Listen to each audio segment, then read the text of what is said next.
Hey YouTube, Brian LCS. Thanks for stopping by the channel and this video, how to manage money while collecting. Now there's going to be no intro. We're going to jump right in. And this is a video that I've wanted to make for some time now.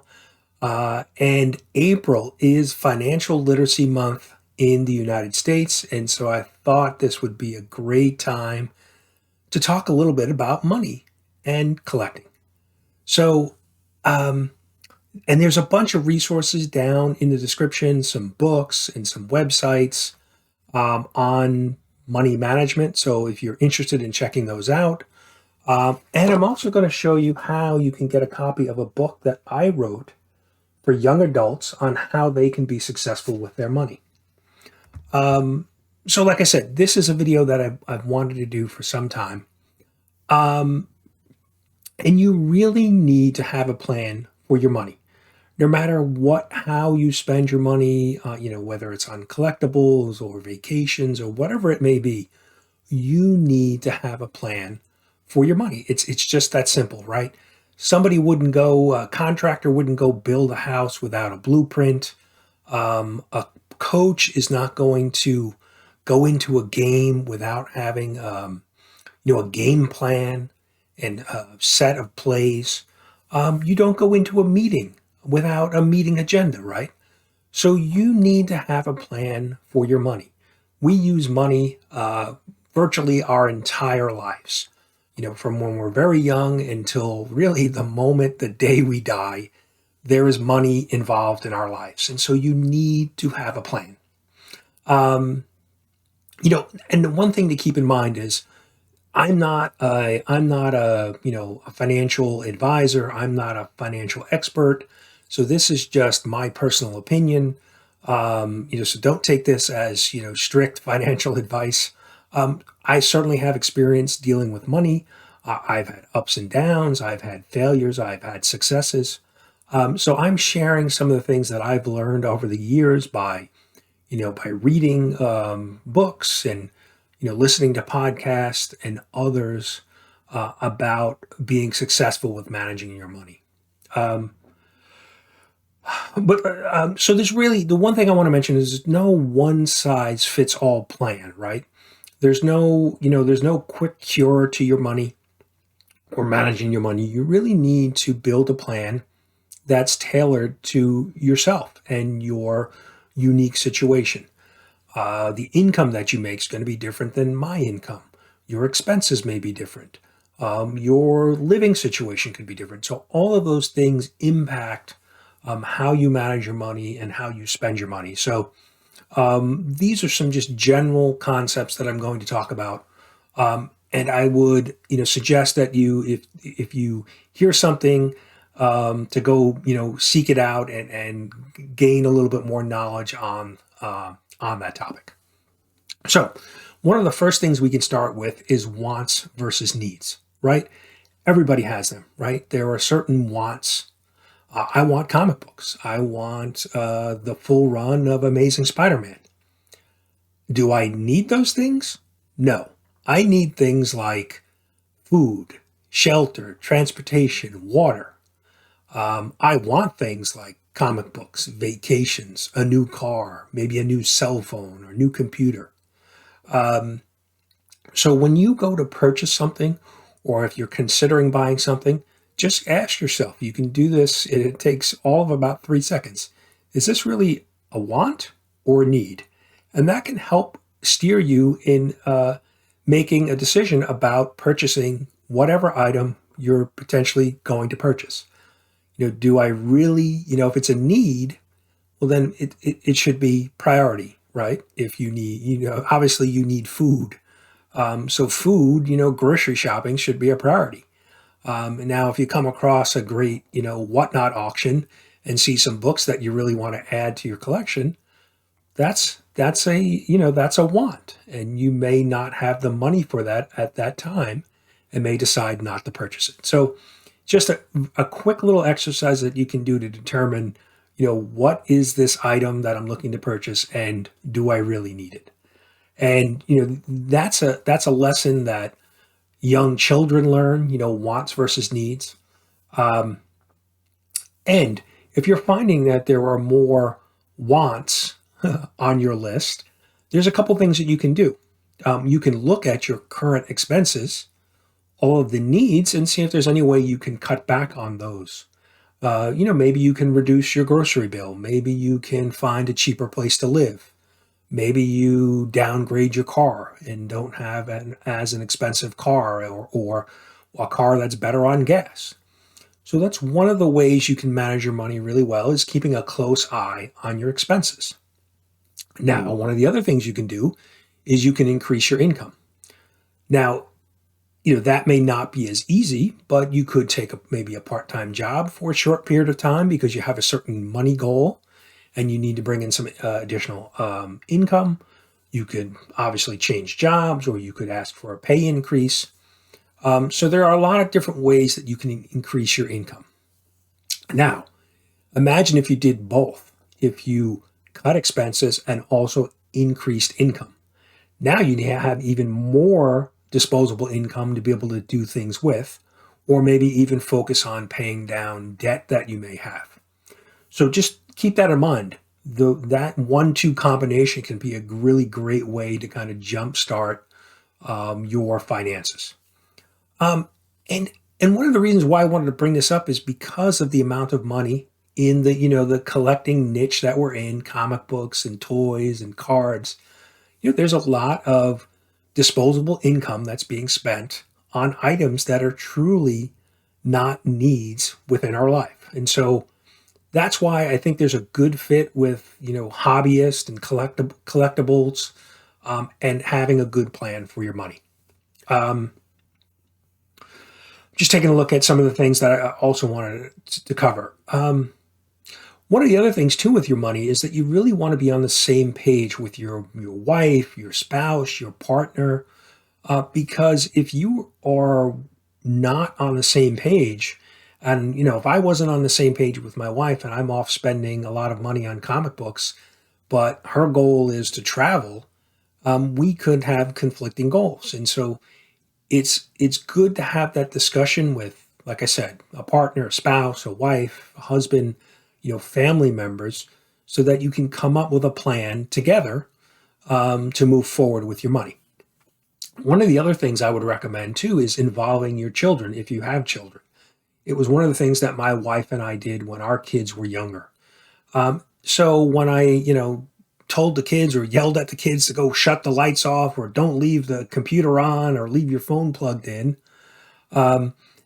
they had an understanding of why I was saying that, because I had showed them the electric bill and said, look at this monthly bill. It's $200. Do you want to pay this? So that's why Dad's always telling you to shut things off if you're not using them. Turn the TV off, shut the computer down.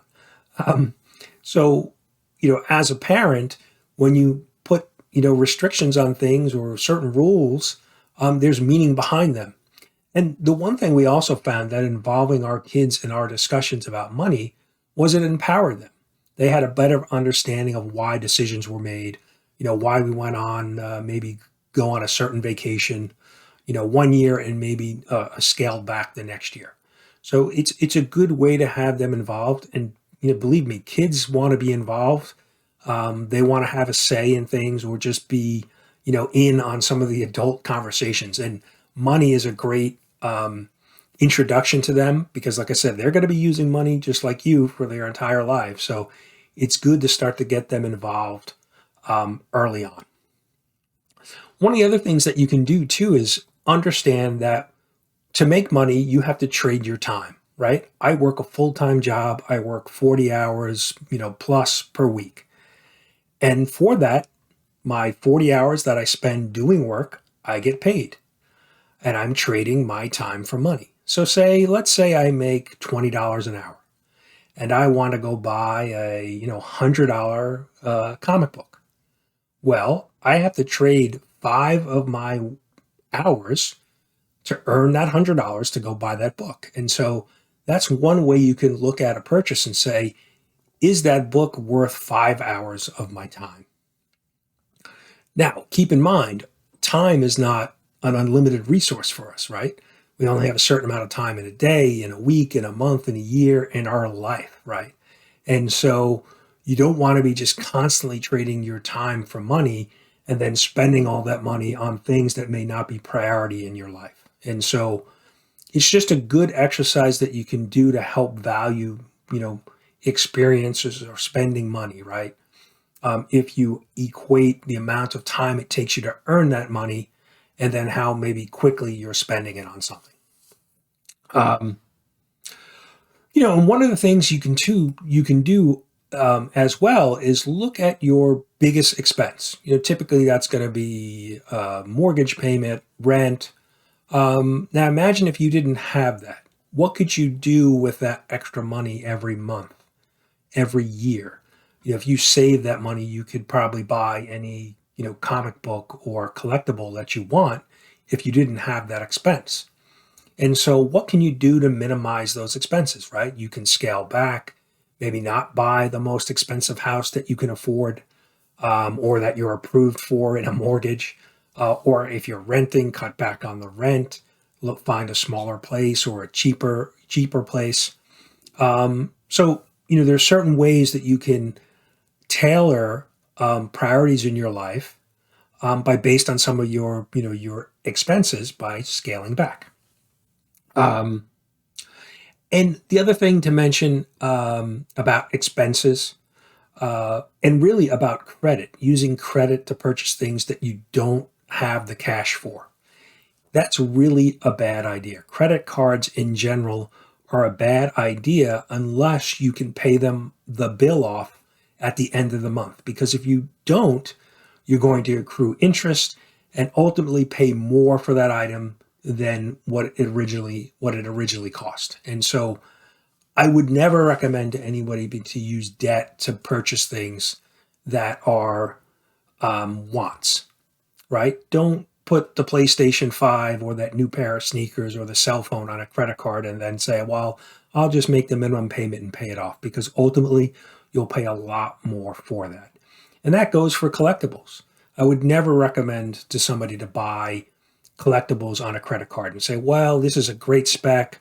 There's a new movie coming out and I know this book is going to triple. Well, what happens if it doesn't? Now you're stuck with a book that doesn't have a good value and you've paid more for it because you've put it on a credit card. So you really need to think about how you're using credit. And it's a trap, right? Because credit cards are readily available. We have credit card applications on college campuses. So we're trying to, the credit card companies are trying to hook, young adults into, you can use this credit card to buy, all kinds of things, right? And they lure you in with a free, T-shirt or backpack or string bag or whatever it may be. But if you cannot pay that credit card off in full monthly, you will end up paying more for whatever you buy. So just keep that in mind. I think generally those are the things I wanted to cover. I wanted to try to give you a little bit of an overview of some different financial topics, some money management topics to think about. But like I said, I do have some resources down below, a few book recommendations, and a nonprofit financial service that you can reach out to. And if you'd like to talk to somebody about your finances or maybe getting out of debt or helping pay off debt, that's a free call. You can check out their website, and you can get some additional information on getting your finances together. Now, lastly is I wrote this book, created this book, How to Rock Your Money, a teenager's guide to financial success. And now I did this out of the love for my 3 children. I want the knowledge that I have, as a middle-aged guy, that I want all of those things for my children to understand in their early, and they are young adults. So if they can learn the things that I've learned, later in life, and they can begin to start practicing good money habits in their early 20s, they are going to have, a better success with their money and be more, stress-free, with dealing with money. And so the reason why I wrote this. It's a 50-page ebook that I wrote, and I'm going to give this away to anybody that wants it. There's a link down below in the description. You can download a PDF copy of this book, and maybe it's something that maybe you can read, or you can give to your son or daughter or niece or nephew or anybody, any young adult that maybe wants to get a better handle on their money. Because you think of the system that we have in place today, high schoolers are, encouraged to go to college. And then the question is, well, how are they going to pay for college? Are they going to take on student loan debts? And, I've never met a 17-year or 18-year-old who's really considered or understands the ramifications of borrowing $100,000 over the next couple of years to get an education. They don't understand the big picture. How much money would they borrow, and then what will their income be once they graduate? Will they be able to find a job? Those type of things. And so I think it's very important that we teach young adults to be able to manage their money really well so that they avoid some of those traps that are out there. A lot of information. If anybody has any questions, I'll be more than happy to answer them. Like I said, I'm not a financial expert. This is just my opinion. But I certainly do have, years of experience with money, making my own mistakes, learning from them. So, and I hope this makes sense from a collecting standpoint, right? Because, I think ultimately the goal of any collector is to, be able to buy and have whatever they want. Like I said, they don't necessarily need them, but they just want them, right? That's the collector at heart, right? We want, a full run of the Amazing Spider-Man, or we want all of those exclusive, variant covers, things like that. But we have to build the plan. We have to be smart with our money to be able to achieve those goals. So, like I said, April is Financial Literacy Month. I hope you will kind of poke around, maybe find out some information. There's some great books that you can pick up at your local library. Most banks, and most people don't know this, most banks offer financial literacy. They have some type of program to be able, you just have to check with your local bank. I've seen, local credit unions have information, as well as some of the bigger banks, Bank of America, Chase, those type of banks, where they provide free financial, education, literacy information to help you get on track. So that's my pitch for you guys. I've tried to tie it into the collecting because, like I said, I really think there is a tie because of the amount of money that people spend. And I have no idea what your personal money situation is. I have no idea if you're using cash or using credit cards or however to buy any of these collectibles. But my hope is that you have a plan. And if you don't, you really should get one. So, or at least consider looking at your budget, looking at your income, looking at your expenses to try to build a better plan. I know for me personally, once I was able to, with my wife and my children, build a plan for our money, we reduced stress in our lives. We didn't have disagreements. My wife and I didn't fight about money. We set, all right, I'm going to set money aside for my collecting. She's going to set money aside for her goals, whatever it may be. We agreed on how much money we would spend for like vacations and things like that. And so we are much better together, working together as a team, as opposed to just doing your own thing and then trying to figure it out later. So that's my hope for you. I think it's just one of the life skills that we need to teach, so that people don't have to live a stressed out life about money and managing money. So that's it, guys. I hope you enjoyed this video. This is a little bit of a different video. I'm not showing any comic books. We're talking money. We're talking budgets. We're talking income. We're talking expenses. So I hope you guys enjoyed this. Let me know in the comments if there's anything I can do to help you, point you in a direction to help, build a financial, plan for yourself, or better money management. Let me know. So thanks, guys. I hope you stuck around to the end. I appreciate you guys watching. Thanks.